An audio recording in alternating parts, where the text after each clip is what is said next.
Inzirakarengane z'abanyagihugu b'abakongomani ibihumbi 2,000 nibo bamaze kumenyekana ko basize ubuzima mu bitero byakozwe n'intagondwa z'umuhari wa M23 igihe bariko bashaka gufata igisagara ca Goma.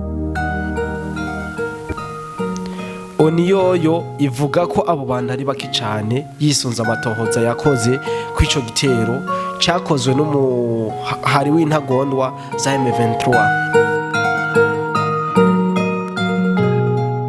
Umubabaro n'agahinda nivyo vyugarije abasanzwe baba mu gisagara ca Goma, aho mu gihugu kibanyi ca Repubulika Iharanira Demokarasi ya Kongo, kuvaho umuhari wa M23 utangiye kuhagabira ibitero ndetse ukanigarurira n'uduce tumwe tumwe tw'ico gisagara.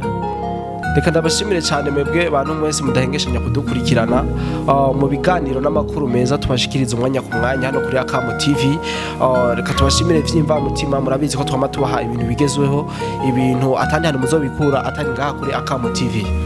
Nawe we utarakora sabone cyangwa subscribe, reka tugusabe ngo bikore ubunyene kugira ngo amakuru turiko turabashikiriza ntagume agucako. Uce unasangiza bagenzi bawe kino kiganiro kugira ngo nabo bumve ukuri kw'ibiriko biraba muri kano karere k'ibiyaga binini. Super stimulante ni tizane nziza cyane. Nta handi wisanga atari muri Susanibu. Ufise ikibazo cy'itakara canke impararanga na gimona mpuzabitsina, ukaba ufise ubugumba canke warativye kuvyara, ukaba ufise umuhekenyeri yo rhumatisme, ukuvirirana kw'amaraso kurenze, ibiro vy'umurengera, ukudatera imbere bikwiye kw'igitsina gabo, ububabare bw'umubiri canke uburuhe ataco bivuyeko, ukudadara kw'imitsi canke yarazivye, hamwe no kwama wijiriwe. Ivyo byose Sunibera bitoreye umuti. Tizane Super Stimulante yaje kubinyisha ivyo bibazo byose twakubariye. Uba wifuza icyo tugufasha, dukorera mu gisagara ca Bujumbura muri Rohero ya mbere Avenue Pierre Ngendandumwe nimero 22. Wowe uri kuri utashoboye kuhashika, twakure kuri 69 ubusa 87 majana 756 canke kuri 77 majana 936 majana 747.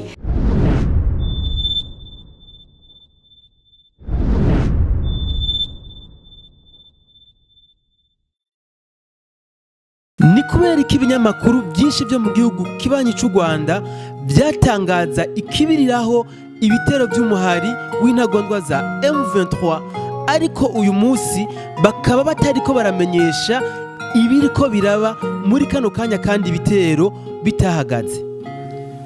Mu makuru duhabwa n'amasoko yacu aho nyene mu gihugu kibanyi cy'u Rwanda, nuko leta y'u Rwanda yoba yarashoye amafaranga menshi cyane mu binyamakuru mu gutera intege ndetse no guhimiriza umugwi wa M23, umuhari wa M23.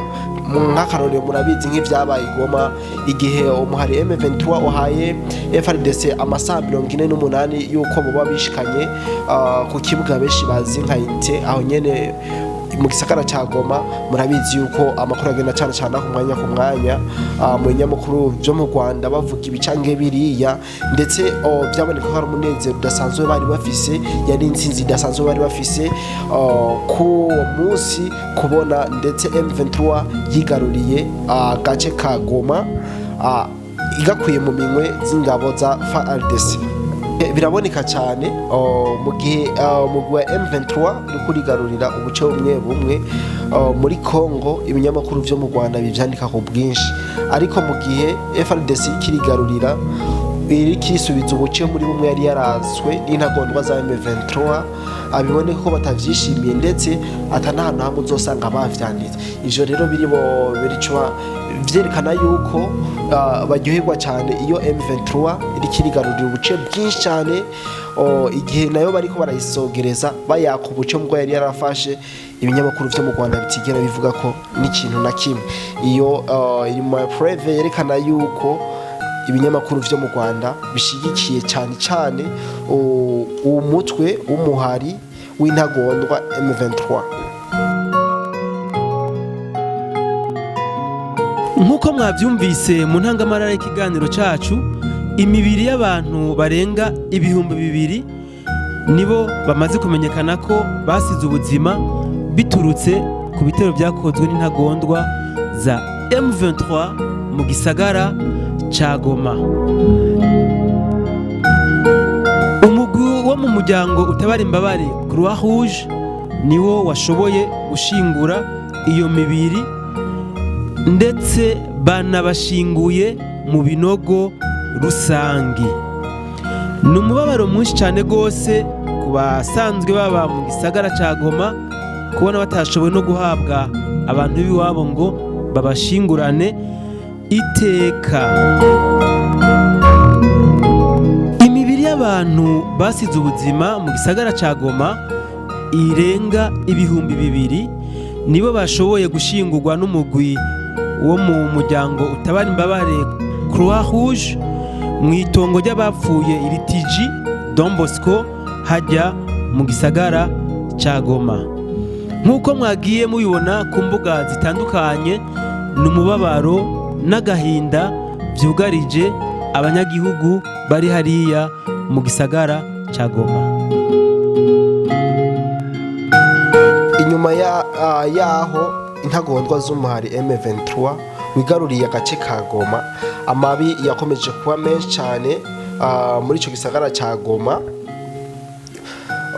Nk'uko mwagiye muravyumva mu binyamakuru n'ahandi henshi yagiye hatandukanye, abatavyumva barabibona ku mbonesha kure, ku binyamakuru bagenda barabisoma kumbure barabibonye, ko ndazi yuko mukurikirana ibintu buri mwanya narirya byari bishushe cyane, umuntu wese yarakeneye kumenya uko ibintu vyifashe muri ako kanya.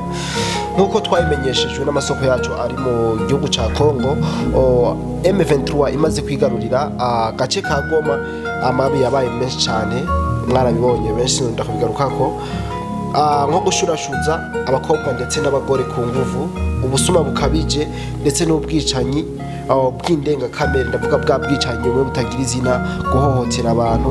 Muca muvyumva iyo umugwanyi amaze kwigarurira agace agerageza konona ibintu byose asanze ngaho.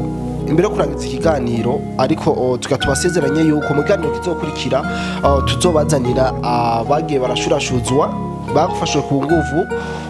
Muca muvyumva iyo n'inuzenya ifatiye ku gitsina, abasomye murabitahura, abasahuye utwabo ndetse n'ababuriye ababo n'ababuze ababo muri ico gihe M23 irimaze kwigarurira agace ka Goma. Kashimire cyane wose wadukurikiranye muri twabanye muri kino kiganiro cacu no kuri Akamo TV. Making subscribe ni mutarabikora, ushiramo na commentaire nkuko twabivuze ava, muna sangiza ibikorwa byacu abandi, ntimubandanye kwigihego na mwenyene, kumbura abantu bose bamenye amakuru abagezweho umwanya ku wundi.